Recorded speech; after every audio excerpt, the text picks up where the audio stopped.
morning, Angel. Oh.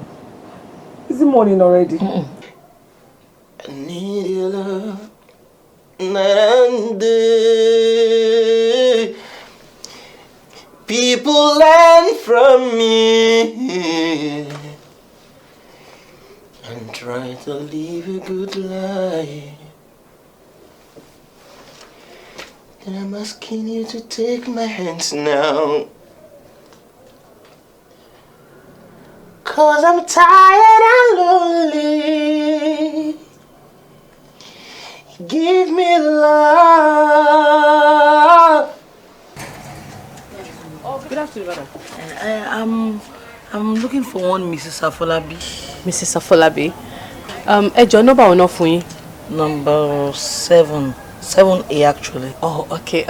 I'm so sorry. This is number 7. Okay. But 7A wà lẹ́gbẹ̀ẹ́ mi bẹ́ẹ̀.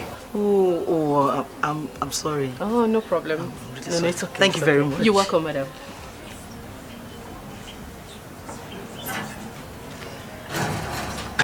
How are you? I'm fine. Oh, fine.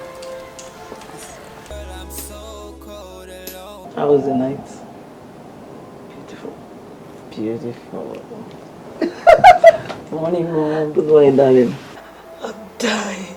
Hallelujah.